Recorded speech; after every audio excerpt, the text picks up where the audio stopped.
Hey everybody, welcome back to VGF Cast. This is episode 3, sometime in April, mid-April. We don't have dates because we never know when we're going to publish. But anyway, so I'm Ryan, and I'm here with Taylor. Hello. And then Chris, again, being weird. Hello. It's really too bad we don't have like a video. We should start doing video just so you people can see what Chris does. It's ridiculous. Yeah, at the very beginning, the podcast. All five listeners, I guess, then viewers would run far and run fast. Hey, we had 60 views last episode. Woo! Woo. Keep listening. We love you guys. 10 of them were me, but you know. Whatever. Like, share, and subscribe. Does it count if you whisper it? Yeah, it's not. I think it's not as annoying and cliche if you whisper it, right? Hey, because it's like you didn't want to say it, but you had to. But you had to, yeah. Comment and subscribe and share. So we got a good show today. We're going to talk some more Mass Effect. Mass Effect 2, actually. It's going to be fun. And other than that, it's just going to be a mystery, I think. But that's going to be the main portion of the show. But of course, as always, we start with the moment's grievance. And I think Chris should start today. Can I get to start this time? Yes. Okay, well, I think we can all relate to people crossing the street wrong. This is, I've titled this one so far, and it's titled Idiots. Okay, so far this is a very Chris moment's grievance. Okay, everyone's stupid except me. Not just people, I'm really upset with people crossing the street wrong, but not just like normal streets where they just like walk across the street, but people crossing the street in a parking lot where it's like, if a car is nice enough to wait for you, then you walk across the street. You don't walk diagonal across the street and then start walking like in front of the car and walking straight. Or they're like you'll stop for them to go and they'll like run, but then once they get to like where the car is, they'll just start walking again. It's like, if you're gonna run to the part where you run past the car and then start walking again. Like that happens all the time. People will always be like, oh, I gotta go. And so like they'll run into the street. Once they're in the street, they'll start walking. It's like, run, you idiot. That too. And then I was at Target the other day and I saw like 4 people try to go to the exit and try to use it as like an entrance. And like they'll go to it and the door won't open. They'll just be like, why isn't the door opening? It's like, because it's an exit, you idiot. And they're like, oh, this is an exit. Yeah, like every other store, the entrance is generally on the left and the exit's usually on the right. I don't understand how you don't get this by now. And then I'm leaving the store, and this is where I tried to say something under my breath, but somebody heard me. And the lady, because I was walking out, so opened for me. And she walked in like into the exit. And I was like, this is an exit. And then she's like, yeah, I know. It's like, oh, shoot. I just tried to say it like, oh, this is an exit, like idiot. Like, I don't know why I said it out loud, but she heard me. She's like, yeah, I know.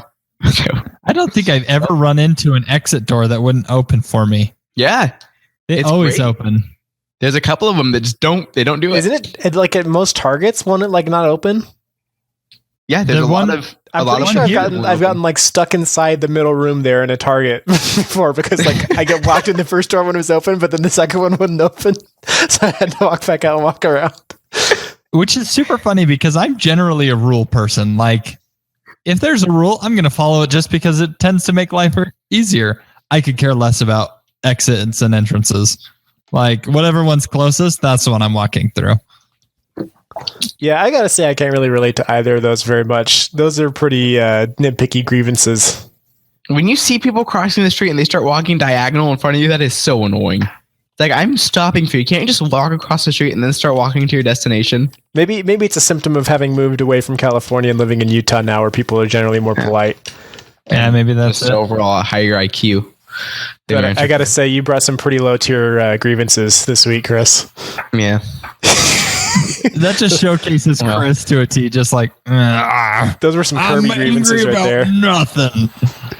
Kirby tier. Sorry. Kirby tier. Only melee. Get out of here with that crap. N64 Kirby is. Oh, N64 easy. Kirby's Bay. All right, I got one, guys. All right, let's hear it. This is so good. Freaking people on the internet. Oh, gosh, why do they have to be the way they are? Okay, so you guys know this story, but for the podcast, so I build custom gaming PCs just kind of on the side. and I sell them. And so basically I posted this gaming PC on a couple of Facebook pages, and it was a pretty decent build. Like, it's not like top of the line or anything, but it was like $650, and it's like it's going to run every game, most games, like on ultra or at least on high. So like for $650, that's a good deal, right? And so it's an i3. It was an R9 380. So if you know PC hardware, that's what it was. And these people start commenting, like just random strangers that are like in these Facebook groups that I'm trying to sell it on. They start commenting like, "Oh, this is trash because it has an i3." It's like, what? Like, moron. And they're like, "Oh, you're charging way too much for this." And then they're comparing it to like a computer that literally would barely run like Counter-Strike Go and is used and is like $300. And it's like, well, yeah, like, of course you can buy a used Corolla for cheaper than a new Mustang. Everybody knows that. Like, that's a dumb moment. It's just like, it's just so stupid. Like, everybody's like, "Oh, this is trash because it's got an i3. Okay, I know what I'm doing with PC hardware. I've done my research. I've actually like personally benchmarked and stuff. And like literally in like 98% of games, i3 and i5 makes no difference. Like with that tier of graphics card that it had. Like if you're going to like top level graphics card, yeah, you want like an i5 or an i7, but you don't want to spend more on your CPU than you're spending on your GPU, or else you're doing it wrong. Like, that's stupid. And it's just so frustrating. Like, these people commenting, like they have nothing to gain by commenting that this sucks, and they don't know what they're talking about, so they're totally wrong. And then like it just makes me look bad, and it basically like makes it harder for me to make a sale. It's just I was so mad about this for like 2 days. Like, you left out my favorite part of the story, though. Which part? So there's this guy who also sells computer, who like hops onto this thing and he's like typing all these negative things, like super condescending, just like, "Oh, hey, little boy, I've been doing this forever." And he's like, I offer the same warranty, basically. So Ryan offers a 2-year warranty, where it's like anything goes wrong, he's going to fix it. This guy's warranty is 1 year. He's like, "Yeah, it's the same thing." It's like, it is literally half as good.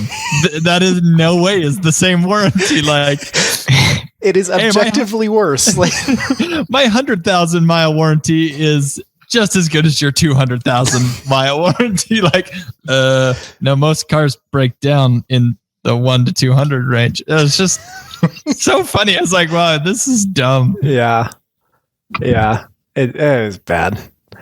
And then he too, like, he had some builds with an i7. It was like a second gen i7, so like super old, versus my 6th gen i3, which the i7 is still more powerful, but it's an old, like way old gen i7 versus a brand new, like hot off the press i3. So right. You just can't compare that. Like, you can't compare like the monetary value of it, not the power, but the value. I was reading on a forum the other day, and somebody started complaining about everybody attacking him, and it was justified. Like, everybody just jumped on the bandwagon, and the guy says, "Dude, it's the internet. The internet is anarchy. You can't expect anything good to come from anarchy." And it's like, yeah, that's a good point. The internet kind of does suck. Yeah. If anything, it's like, it's a case study for us of how much we need government to like regulate crap. Government and accountability. Like, if nobody knows who you are, turns out you turn into a dirtbag. Like, oh, okay, yeah, that makes sense. Yeah, I'll admit I say and do some things on the internet that I would never do to somebody in real life. Oh, my brother is a great example, although he does that in person a lot too. One thing, like on the internet too, if you're in the minority, it's no reason to even comment. Nope, just shut your mouth. You can't win. Yeah, you can't even talk to the internet mobs. The other day there was a YouTube creator that was saying something really stupid. Like, they were talking about I'm not gonna say what it was about. Anyway, they're talking about something really stupid. They didn't really know anything about it. And so like I commented, and I got like quite a bit of likes for it. For my comment, like 50 something likes on the creator's YouTube page, and then he responds with like 400 something likes. The stupidest comment ever. Obviously he's gonna get more likes because it's all of his followers, but it's just like, you can't win as a minority. Even if your argument makes 10 times more sense than theirs, they still don't know what they're talking about. You just can't win. It's like, so stupid. The internet's so interesting because there are absolute nut job, douchebag just wackos that nobody in real life would listen to. Like you'd take one look at him, you'd smell him and say, he is in no way anybody I want to model my life after. I don't think I'm going to take his advice. But on the internet, nobody knows that he's Crazy Bob with the pan for a helmet. Like, that's my key way I judge people. I go and smell them. I'm a sniffer. You totally should. I just like to know if they're nut jabs or not. Nut jab. Nut jab. You know, that's my Canadian that's leaking out. Oh, don't you know? Freaking Bobby's World right there. Oh, man. Anyways. All right, Taylor. You got a grievance? I got a grievance. And mine's video game related this time. Woo! I know. You guys won't be able to relate to it still, but I hate how much I play games and still suck at them. I hate my status as a permanoob so bad. And I know half of you listening are thinking, oh, loser. But still, like, as we've been playing Siege, I've dumped more time into Siege than I have probably any other first-person shooter in my life, barring Halo 1. Like, I played a lot of Halo 1. I'm still the worst. No matter what we play, like, I'll have good rounds and bad rounds, but just my sheer lack of depth in first-person shooters, it is so aggravating. And the older I get, it gets worse because now you've got all these kids who don't have anything else to do. And so, like, my 1 hour compared to their 15 that they're spending, I just feel like I'm falling behind and I'll never be good again. Not that I ever was good, but that's my grievance. I feel like as I'm getting older, I'm not as good at games as I used to be, and I still play games like a lot. But It's like I'm not even old, you know. I'm 28. It's like that's not that old. like I just like in Rainbow Six, for example, like I'm holding a solid maybe like 1.13 KD, and it's like, man, like I used to be so much better than this in games. Although with Siege, I believe strongly in the win-loss over the KD. Oh, yeah. I agree. Yeah, I think a majority of the community actually agrees with that. For once, the one game. That's like, yeah, that's one of the few games. Call of Duty people are always like, I don't care about my win-loss. It's like Battlefield 4 with some people. There's definitely a lot that will just be there. I can't even remember that class is the sniper one. Recon. Mm-hmm. They'll just be recon to try to get their sniper kills. And you have the guys that are actually trying for objectives and stuff. And that's one of the games that people actually will argue about win-loss over KD. But Siege, definitely people are like, who cares about your KD? You could be the guy that gets a flank every once in a while, but if you get your team killed because you're an idiot, lose the game. Also, I got to contest one thing you were saying there, Taylor. You're actually pretty dang good at Halo 1. That's true. Because I remember one time we had this LAN party. Like we used to do Halo 1 LAN parties all the time growing up. All the time. And then like we all like when we were all in Utah, like I didn't know Taylor before, but then we were all in Utah. Taylor married my sister, so I knew Taylor. We got some of the old guys together and we started doing Halo parties again. And I got a pity. Yeah. And like so this one time, it was like we did a 3v4 where it was me, Taylor, and our friend Camden. He was on stream with us a lot. And we were the 3 versus 4 who were also like, 2 of those guys are pretty dang good. And the other 2 were like, whatever. But they could hold their own. But like on Blood Gulch, 3v4 capture the flag, we weren't really scoring, but it was a stalemate. They weren't getting across the halfway point of that map at all. Straight. Just with 3 of us. So with, you know, if you weren't good, that wouldn't have happened.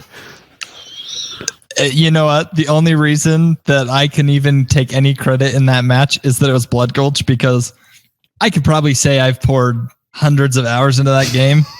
A solid 90% is on Blood Gulch. Like, we just never left it. Yeah. The only time, Wizard Rockets. Oh, Wizard. The rest of the time, Blood Gulch, 100%. Okay, Hang 'em Rockets, also really good.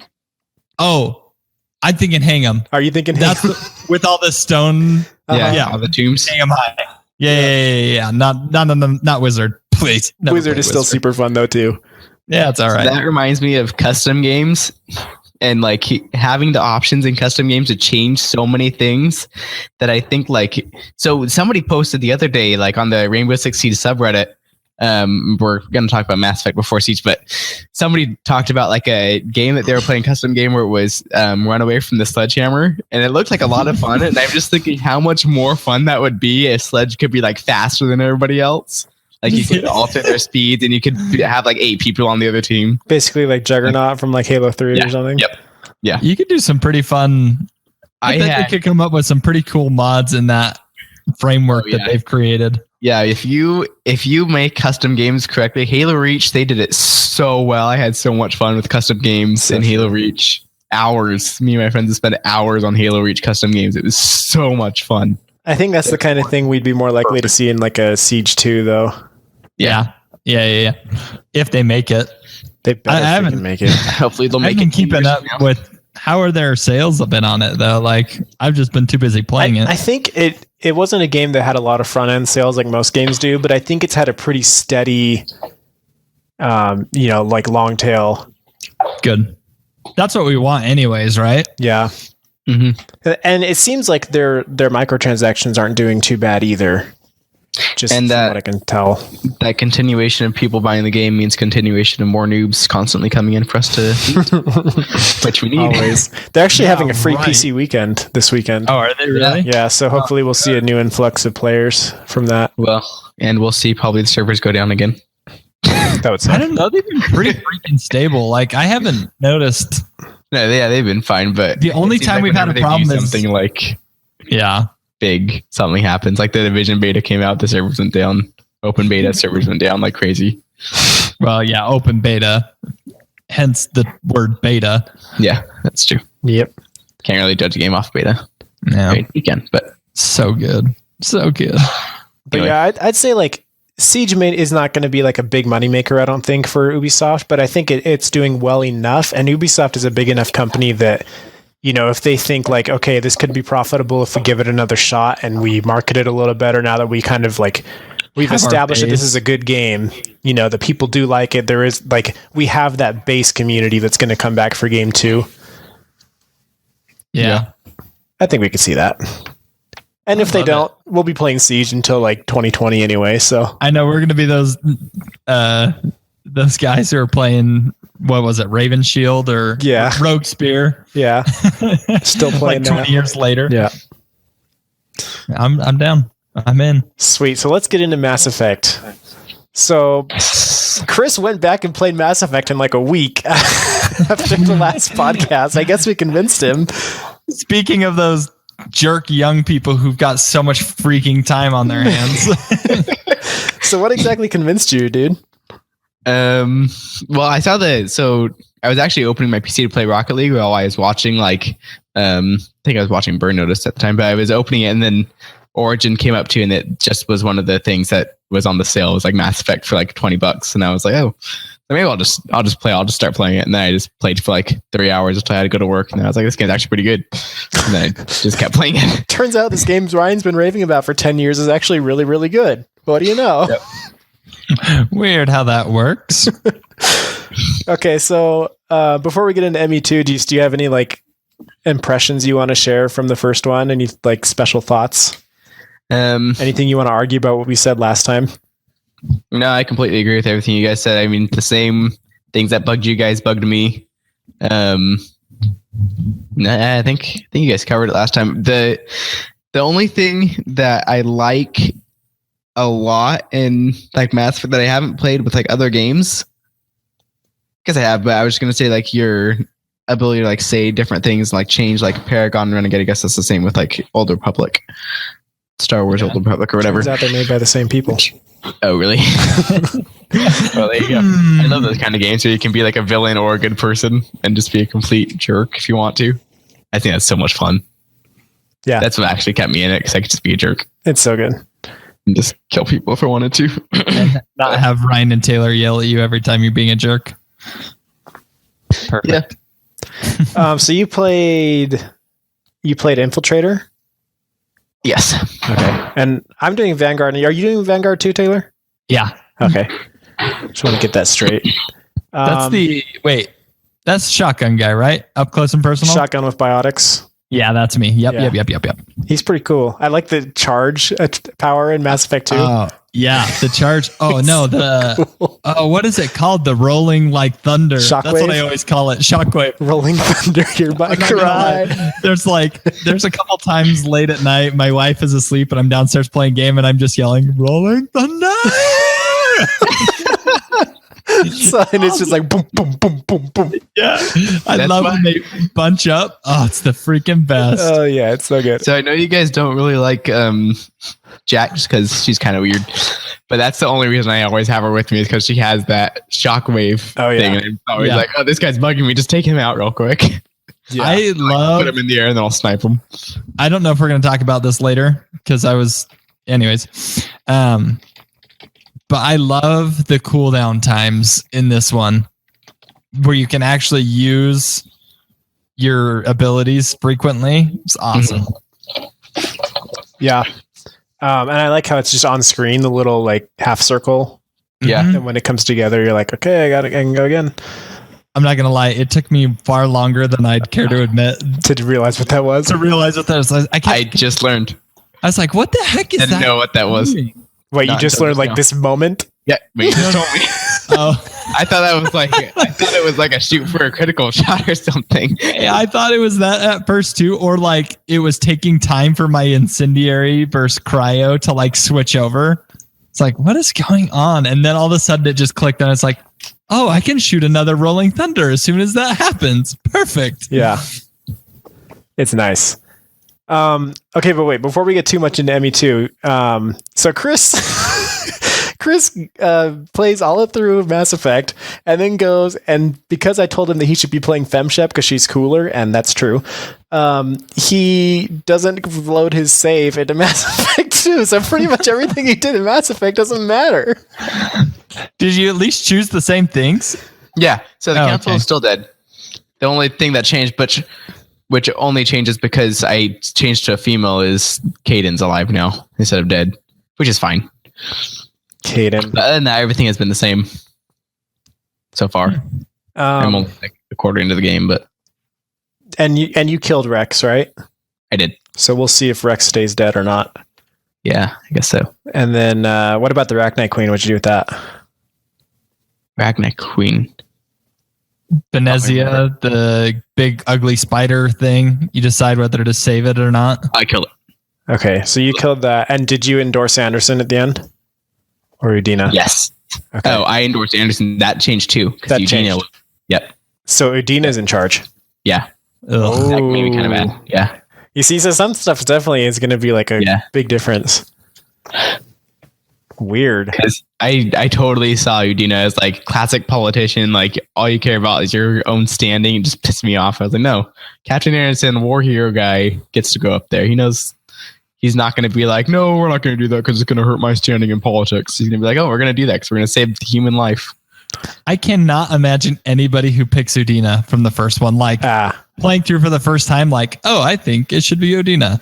I just can't see why you would ever want to do that. Yeah, it's like one guy's been really cool to you, the other's a freaking moron. Moron. Sold. Yeah.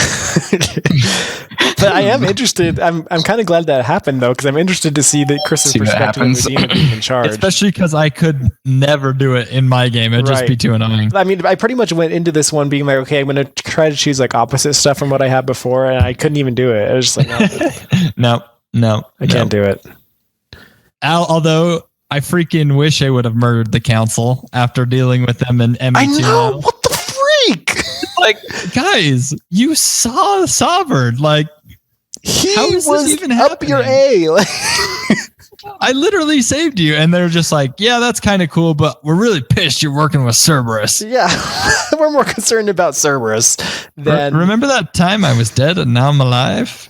I'm kind of happy with them at the moment. Yeah, oh my gosh, the council. Chris, have you gotten to that part too? How far is everybody?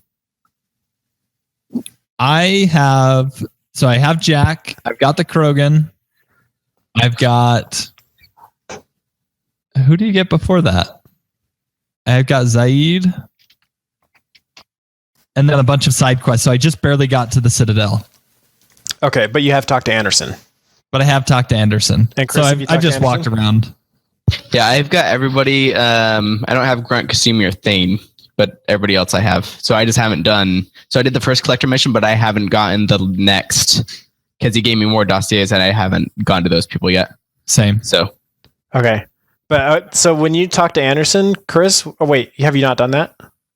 yeah, I have. I talked to Anderson. And so is he still like kind of calling the shots for you? No, not necessarily. I mean, so you still went to talk to Anderson. You didn't go talk to Edina, right? Yeah, I talked to Anderson, and Anderson was just kind of Edina's little pet pal kind of type. Interesting. Yeah, weird. Okay. Well, What did you do, Ryan? what did I do? I mean, far where am I? are you? Yeah. So I've done everything you guys have done. So let's go by party members. You start with Miranda and James.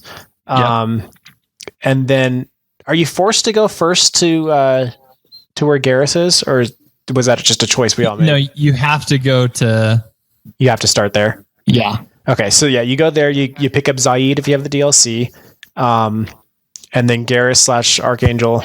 That So, was awesome. I actually got Zaid last. I got Garrus, and then I got Morden. Well, it's and 'cause then you I were walking got past Zaid. people without Yeah, I talking just to walked them. past him. Because you're a weirdo. Like I saw him, and I was like, I will deal with that later. And then I walked past him. Like, 'cause I just thought, oh, I'll deal with that on my way back.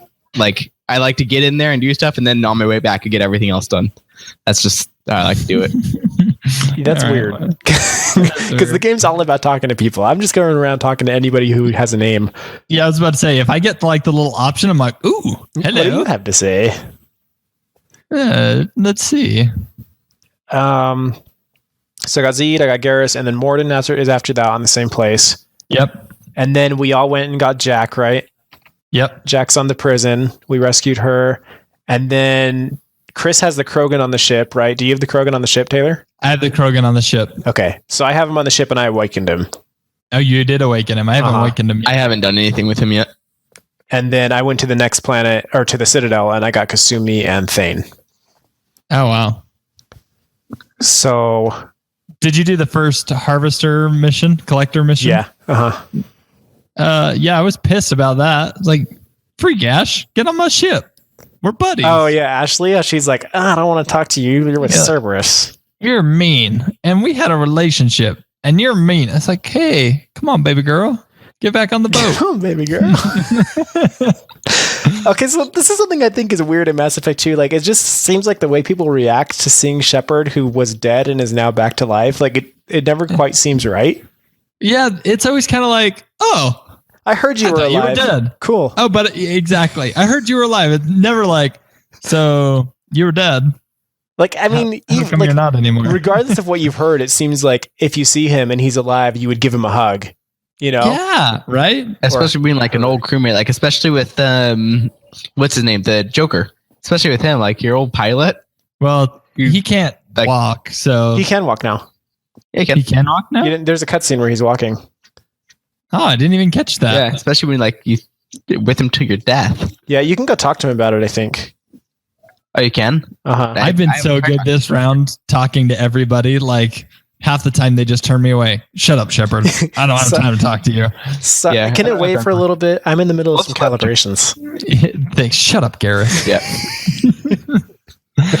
Okay, I just want to talk. you know who I was more disappointed with than Ashley was Tali. Uh-huh. She was my girl. Like she was my favorite in the first one. Like, yeah, every mission. And then didn't even really just like, oh, hey, yeah, I'm still on my pilgrimage. I've got things to do. Yeah, it's just like they just don't react quite right. Like I get that, like, okay, life goes on and everything, and like it's not like life, like time stands still when you're off doing your own thing. But they just don't seem to react right when they thought he was dead. And after they had this harrowing experience where they saved the galaxy. Right. Like I would totally get it if they're like, I wish I could come with you, but I've got stuff going on and I can't. That's fine. But when they first see him, there needs to be a hug. There needs to be like, I can't believe you're alive. Like, How did this happen? Oh yeah, my gosh. it's just it's never quite right. Yeah. But other than that, I have very few complaints about Mass Effect 2. It's so good. Oh my gosh. It really is. And honestly, just the playability of it is unbelievably better. It is. Like, yeah. just every control, every mechanic just feels so much smoother. I definitely agree. I hate ammo over. Yeah, the ammo gets kind of annoying, but I like that they added the submachine gun. That's fun. Yeah, like I liked the overheating because it was like you couldn't just use the gun, just that gun, like you had to switch guns. But with the ammo, it's like I'm in a big fight and I have one gun left. Like I can't do anything. It kind of sucks. Like you have to walk around, keep looking for ammo. I think it might be trying to like push you more toward using your powers and abilities. Mm-hmm. Yeah. Which is kind of cool, but like my big problem with the ammo is like you're saying it just never feels like you have enough. And then like the clip sizes never feel quite right. Like I just feel like I'm reloading a lot more than I want to be. And I don't know. You're just always running around picking up clips. Just like, I still don't quite understand how the clips work either. Like sometimes I feel like it refills. So I'm always trying to use the pistol. Got the hand cannon upgrade, and that thing is the shiz. The little pocket sniper, right? Mm-hmm. And it does so much damage. Easy to get a headshot if you're crouched. Like the crosshairs are just right on the line. How do you crouch? What do you do? Just taking cover. Just get behind his shoulder. I was gonna say I've tried to crouch and I thought it was impossible, but yeah, I've done just getting under crouching cover. But but there are times, so I'm always having to default to something else. And sometimes I hit those clips and they don't load my pistol. Sometimes they do. So I still haven't, I could probably figure it out if I just actually paid attention, but I always feel like I'm out of ammo for that one gun. I think it's just like shared between all your guns when you pick it up. I don't really know how it works either, to be honest. It is confusing. Yeah. Anyways, but while we're on the topic of weapons, like another thing too is I don't feel like there's enough weapon variety, at least so far. I'm like, I don't know, probably 9 or 10 hours in. Mm-hmm. And it's like I've gotten like a couple of options on most of the categories of weapons.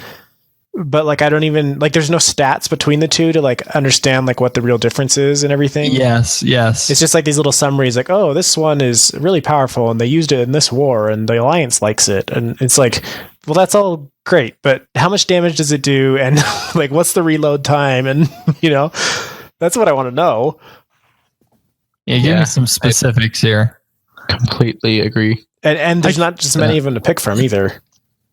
Yeah, I kind of miss, there's not, which is nice and not. But what I really miss is like, in the last one, you got to the point with knowing, okay, the scimitars like this, I can't even remember the names though, but it's like, okay, I know that I like the scimitar class of weapons, so I'm going to keep going for those.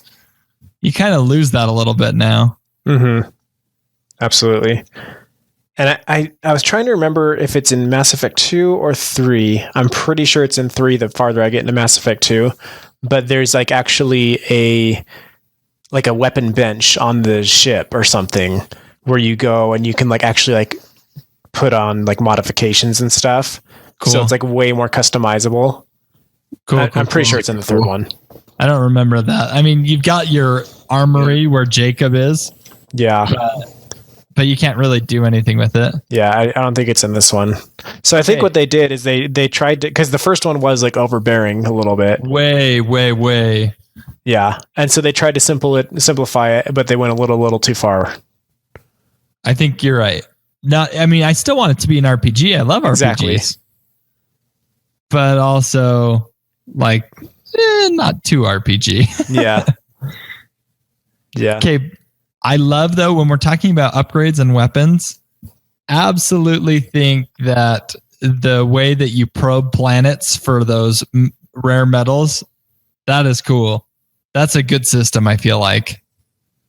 It's funny you say that because I remember doing it a bunch last time. I probably did every single planet you could, knowing myself. Mm-hmm. And yeah, of course you did. I went into it this time and I went to my first planet to scan and I started doing it and I was like, oh yeah, this. And I just like wanted to stop immediately. And I was like, I'm not going to do this until I run out of resources. Cause luckily like having all the achievements for Mass Effect 1 and carrying over save file, it gives you like a lot of bonuses for the resources. And so I'm just like, I got plenty right now and I'm not doing this again until I need to. Oh man. That's funny. And maybe I'll get sick of it. Having never done it, like right now, like I like being able to specifically go and look for something and be able to get it in order to upgrade. Yeah. I guess it's not bad. I don't know. I'm just sick of it, I think. Makes sense. I think it's cool too, but it's also like not fun to like keep doing over and over again, like just scanning through the planets. Right. When I could go run around, do other stuff. Right. Well, so there's another problem with the resources in the game, and that's that there's a finite amount. I don't remember if it's like all the resources or just the one in particular, but there's a finite amount where you get to a point. I think it's just credits, actually.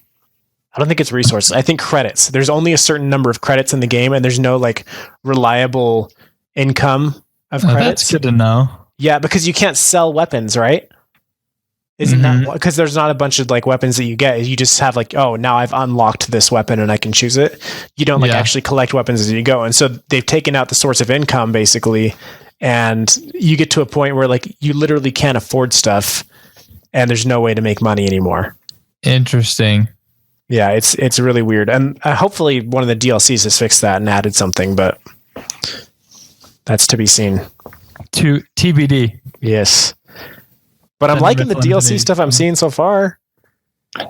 For me, it's hard to know. Okay, did you guys do the side mission where you get the cool little like Mako 2.0? The Firewalker?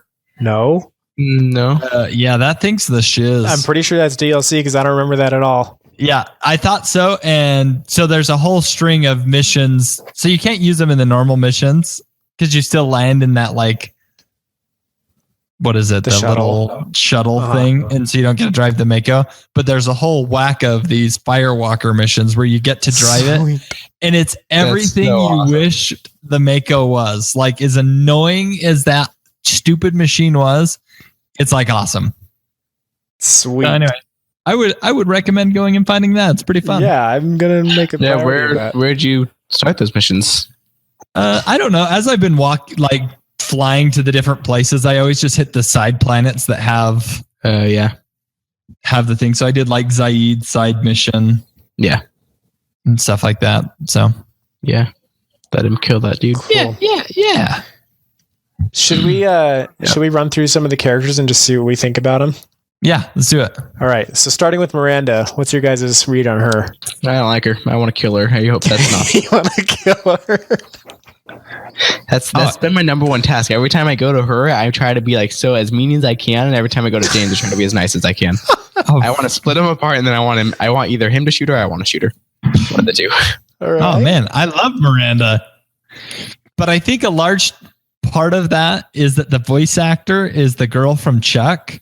Oh yeah. And so I think like as soon as I heard her voice, like there was that rush of like nostalgia. I was like, Chuck was a fun show. I did not know that. Yeah. But her voice did sound really familiar. There you go. It's Chris is like, crap, now I like her. Shoot. Yeah. But I like her. Have you guys noticed the creative camera angles they choose whenever you're speaking to her?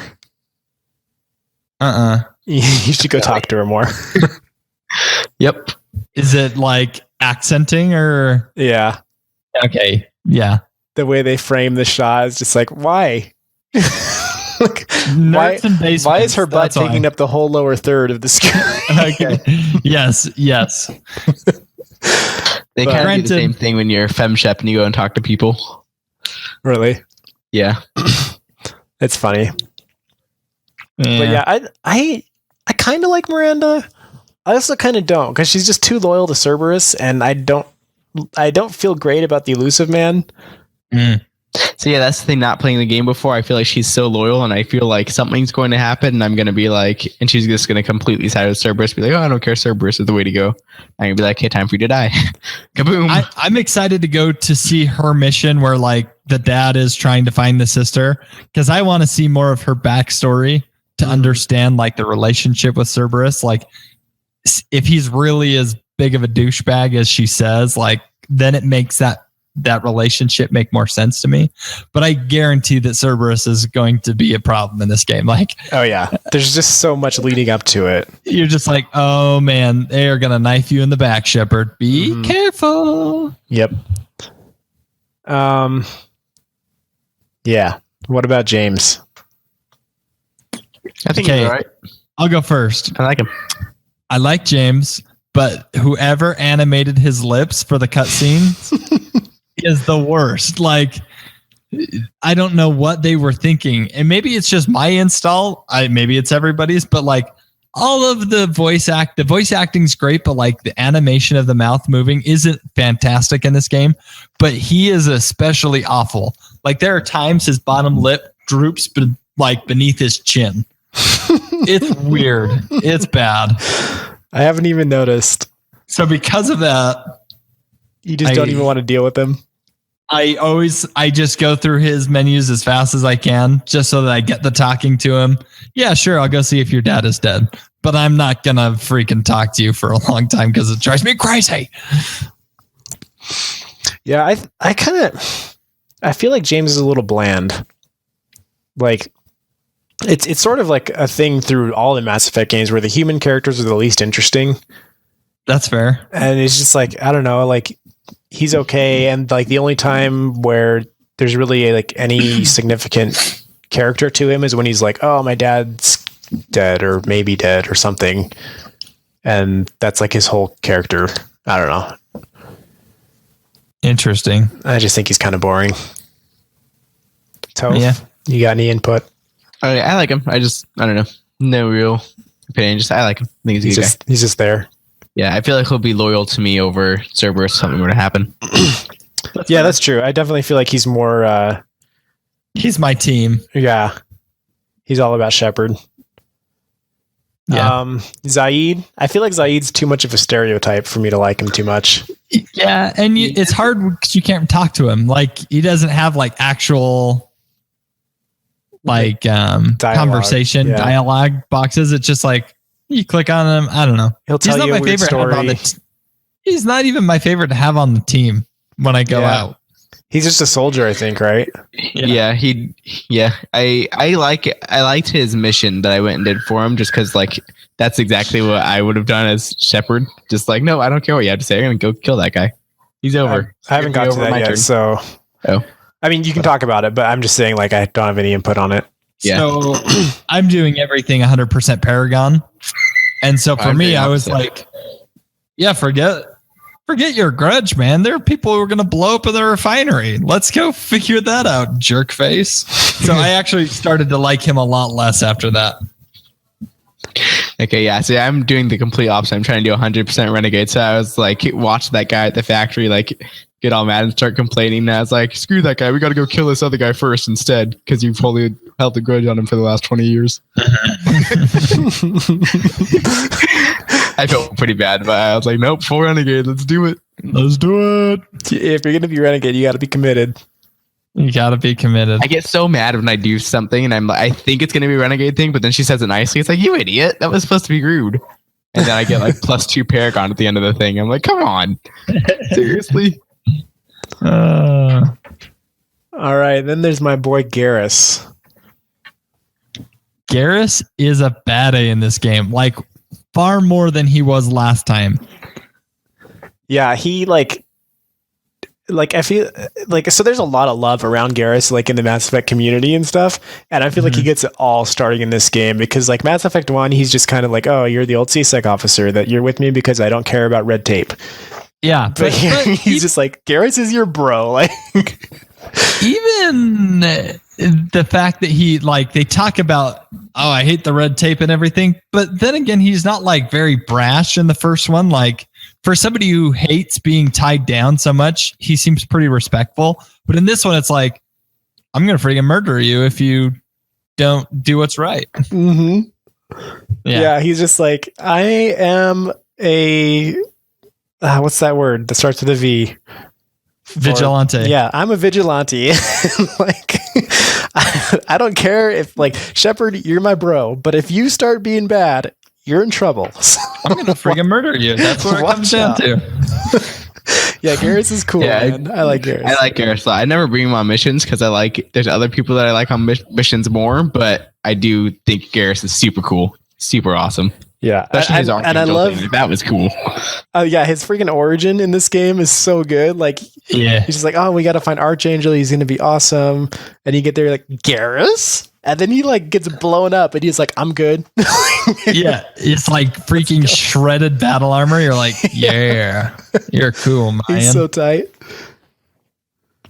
All right, so Garrus is the man. Amen. Morden is. I love Morden. I'm gonna start. I love Morden. I bring him on every single mission because he always says something hilarious. So I have to bring him with me because I always like question like, will I have ever heard that if I didn't bring him with me?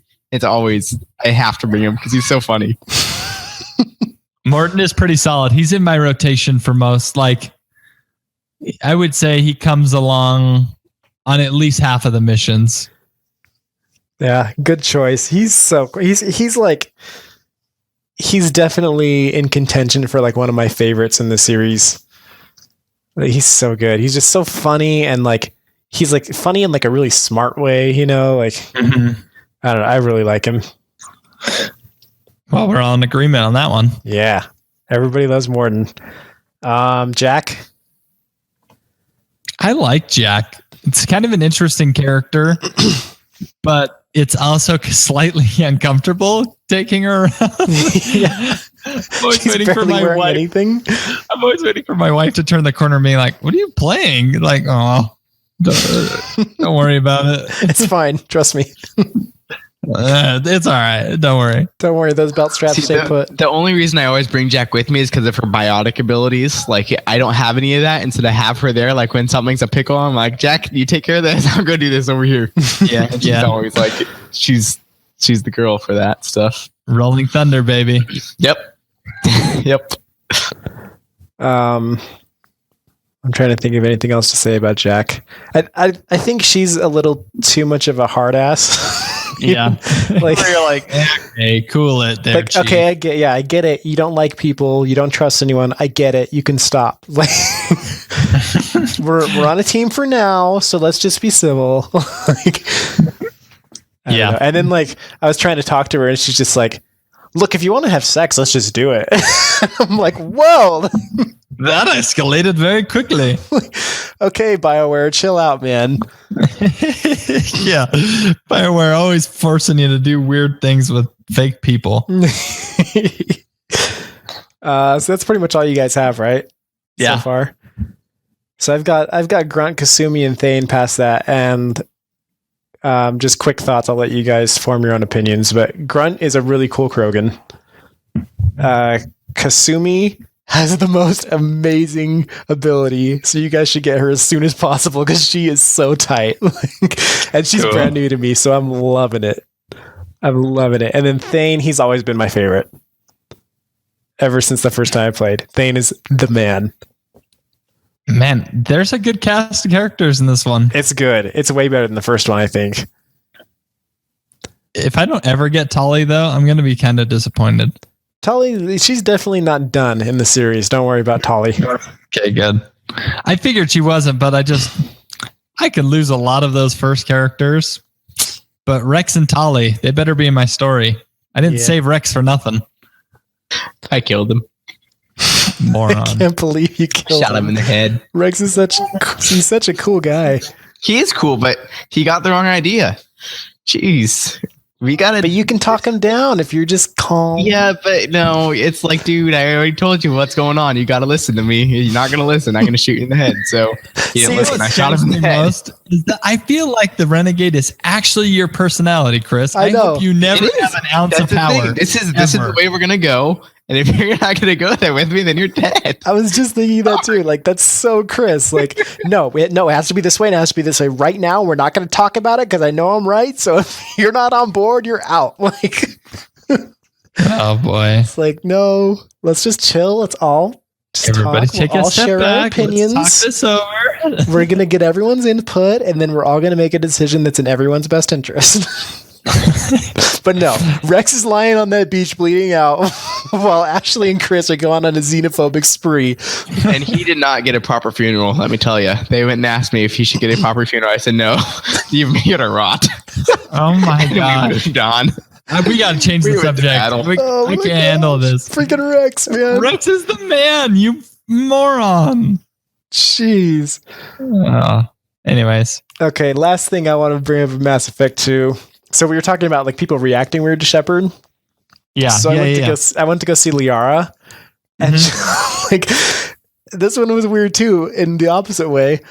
So I romanced Liara in the first one, and I walk up to her, and she's like, "Shepard," and she just like walks up, like gives me like a big makeout kiss, and then sits down and starts casual, like regular, like this is the mission conversation. You're like, wait, what just happened? Okay, now I got the affection, but I got no like dialogue. Like it's just weird.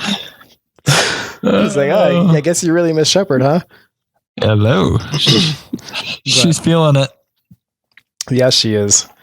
And I just started her Layer of the Shadowbroker DLC, which is supposed to be like the best thing that ever happened to the Mass Effect series. So, is that a DLC? Yeah, that'll be good. We should make an effort to all finish that one before we do the next podcast. Okay, that sounds good. And get our input on that. I'll probably have the game finished by then. I've learned with Mass Effect, you got it. I just do all the side quests, man. Oh yeah, you don't want to leave any side quests undone. Huge difference. My problem with playing Mass Effect is like I love playing Rocket League because I can play Rocket League and I can watch Burn Notice or Survivor at the same time because I can like look away from the screen if I want to look at something for a second, or if like I can pay attention to the thing while I'm playing the game. Like that game doesn't require very much thinking, but like Mass Effect is like I have to listen to what the characters are saying here. If I want to look at this screen, then my character is going to die on the other screen, so I can't see what's going on in the show. Yeah, totally. Right. Well, and you also like you don't want to be distracted because you're actually having conversations and stuff. Like, yeah, I don't want to miss stuff. And then not only that, but it's also like, like when I play, I want to play for a long time. So if it's like 2 p.m. and I just got home from like doing whatever, like going out to lunch and going and doing errands or whatever, and then I come home and it's like I only have an hour before I have to get ready for work. I don't want to be able to play more than just an hour. Gotcha. So I just play Rocket League instead. It's fair. That's what Rocket League's good for. That's true. This is true. This is true. All right. I think that ties up Mass Effect 2, and that might just tie up the podcast. There's not really any Siege to talk about, is there? Other than we're coming out of a serious slump. Yeah, oh my gosh, we've been so bad lately. I do want to talk about playing with communication with Siege and not without it. Like there is a big difference with playing when you're like, all right, this is what we're going to do. I'm doing this. This is where I am right now. I need help right now. Instead of just being like, not saying anything, going your own ways, like huge difference. Huge. 100%. Yeah. So I think what happened to us is just like, so we started playing this game in the closed beta. So we were a step ahead of most people playing it. Mm-hmm. And like we were pretty good at it, I'd say. And then we got good enough where we were far enough ahead of the curve that we didn't really have to try. And so then we got to the point where the community starts to catch up, and suddenly if we're not taking it seriously, and like the casuals aren't playing it anymore, you know, it's now people who really like the game. And so if we're not taking it seriously, we're getting wrecked. And so like we just got to this point where we forgot that you actually have to like play this game tactically. Yeah, I think you're 100% right. We just got so chill about everything and going and doing like, look at our operator selection for the past couple of weeks. We've all been just choosing whatever we want. We don't care what it fits with. I'm choosing Tachanka half the time. Yeah, it's just we're being dorks, and oh boy, have we been getting stomped, ranked and casual. Mm-hmm. I think there was a time where I hadn't played Siege in probably like 2 weeks because I missed a couple Siege Fridays. I don't know when it was. It must have been, I don't know, but I had missed like a lot of Siege time. And I came back and I was just like trying to do my own thing. It's like, hey, this game is like, what the heck? Like, and then like just last night, it was probably like the time before that we played, but last night I was actually like trying and like actually communicating. It's like, okay, let's just need to communicate in this game. Forgot about that. Yeah, I think that was another side of the issue, is that we weren't playing as much as we were before. Yeah. But yeah, so definitely like it's all about communication. Like this is only reinforced that like this game is so not your typical shooter. Like you have to be talking, and you have to like choose the right team, and you have to make sure that you're doing the smart thing. Like you don't want to just every single time just like go straight into the objective. You want to make sure you're clearing stuff. Yes.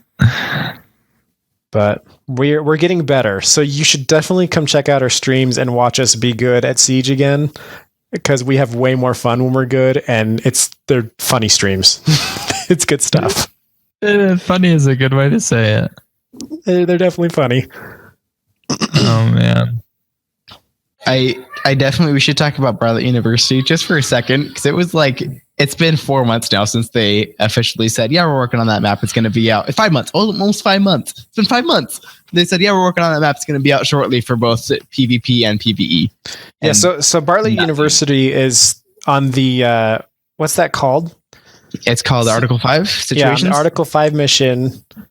The situation, you go to this university basically that's been attacked by terrorists, and there's like green gas all over the place, and you do this situation there, and that's the only thing it's used for. And it was promised to be also a multiplayer map, but it's not a multiplayer.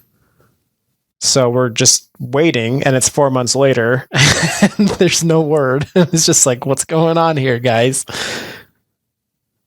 The thing is, like, I don't get why. Like, I don't know how it works. I don't know if they broke the map when they put the smoke out. I don't know what happened or why it's not out at all. But I feel like you have the map built. Like, it can't be that difficult to put in objectives and make it for multiplayer. Like, I don't know. My best guess is that it wasn't designed and balanced with multiplayer in mind. Mm-hmm. And so now they're having to retroactively refit it. And that can be a challenge for sure. I almost feel like they haven't said anything about it. I haven't seen anything where it's just kind of like, oh crap, just forget. The last time they said something was December 7th on that Ask Me Anything. That's the last time they ever said anything about it, and they haven't said anything since. It's been 5 months. That's all right. We're getting a new. Where's 3.0 launching? It should be here soon. Yeah, they haven't announced it yet. They announced it's coming this month, so they did announce that very soon. Yeah, yep. It's Epi said it the other day, like maybe a week ago. He said it's coming April. My guess is it'll come for season pass, probably like right toward the end of April, and then we'll get it in May. I'm excited to see some new ops. Yeah, that'll be fun, and a new map. That'd be really fun too. I hope it's better than Yacht, because I still don't like Yacht. No, Yacht's not my fave. Everybody was so excited for Yacht, and even like just the concept playing on a boat, it didn't really. I think from Yacht we expected something different, and like I expected to be on a boat in the water, and like come up onto it from like Zodiacs or something. Yeah. And like that wouldn't be that much different, really. It could be the exact same map like that, but I don't know. It's just it adds something to it. It's different than I expected from. I was expecting like when it was a boat, I was expecting like a bigger boat, like kind of not a like military boat, but just a bigger boat, not just like a little yacht. Like I wasn't expecting it to be so roomy like it is. Yeah, and like the thing is, it's just like it's all just like tiny, tight corridors and stuff. Like I guess that's how boats are. Well, and it doesn't, to me, it just doesn't seem to make sense. Like nothing is symmetrical. I don't know. It's probably, other than Clubhouse, probably my least favorite map. Yeah, I was just going to say, it's like Clubhouse in that it doesn't really have a good flow to it. Like, and sort of the same way like Canal and like Oregon, because the buildings are, because like it's sort of split into like separate areas that are almost so disconnected that you don't ever use one if you're in the other. Yeah. And I don't know. It doesn't have a nice flow like Consulate where, if you're in like basement, then you could still be running around on the top floor because there could be value in that if you're doing it right. I like that. So let's get a good one. Give us something good. Yeah. Give us something good. Come on. I wish they would just tease the title or something. I wish too would get a better map rotation, because I haven't played Bank in seriously probably a month. It's been a long time since I've played Bank. I wonder if we should turn all of our preferences on. I wonder if like limiting it like we have is just kind of jacked over everything. Maybe. I don't know. I don't know what to do. I honestly don't mind any map now other than Yacht and Plane. Those are the two I just don't like. Every other map, Canal, I can play it a couple times, but more than that, it gets mad at me. I get mad at it. both It's mad at me. versa. We don't have a good friendship, but I'm starting to like Plane more and more. it's so. I think why though is I've been maining Montaigne, and he's so useful on Plane. Yeah, that I think that's part of it. Is like just felt good about it. I think that's definitely part of like starting to like a map better too. Is just finding the right operator for it and like learning how to play that operator right on that map. Because it can be more different than it looks like at face value. I think there's a lot of nuance, but yeah, I'm kind of with Chris. Like, I don't really mind any map. I'm just sick of like the really bad rotation. Yeah, like we're just playing the same maps over and over and over again. And Bank's a great example because we lived in the bank for like 2 weeks. Like every other map was Bank. And now you're right. I kind of forgot the Bank existed. Yeah. And Bank is so good. Bank is fun. Frank Bank is good. Bank and Cafe. We haven't seen a lot of Cafe either. Yeah, we've done a little bit of Cafe here and there, but not nearly as much as it was like Bank Cafe, Bank Cafe, Bank Cafe, House. Okay, House is never in that rotation. Nope. Consulate's been a little MIA too. I don't know. I would love to know how they do that. What the system is. Yeah. But anyway, I think that's about all we had to talk about. Yeah. Anything else from the gallery? Take that as a no. I think that silence tells us everything we need to know. Nope. All right. Well, you can follow us on YouTube. That's VG Fiasco, and we stream frequently, but sporadically. So follow us on YouTube Gaming, and you'll get alerts about that. We're on Twitter also, VG Fiasco, and you guys should email us some stuff you want us to talk about because we're running out of things. So what are your thoughts on Mass Effect 2? What are your thoughts on the party members we talked about? What do you think they should bring to Siege? What kind of new operators would you like to see? What do you want from the next map? Let us know. Any cheap indie games that we should take some time on? Let us know. Something that we can get into real quick and get some good experience in just a couple of weeks. Let us know for sure. VGFiasco@gmail.com or hit us up on Twitter, and we'll read your emails and we'll tell you what we think. But I think we should close this out. We did a podcast, guys.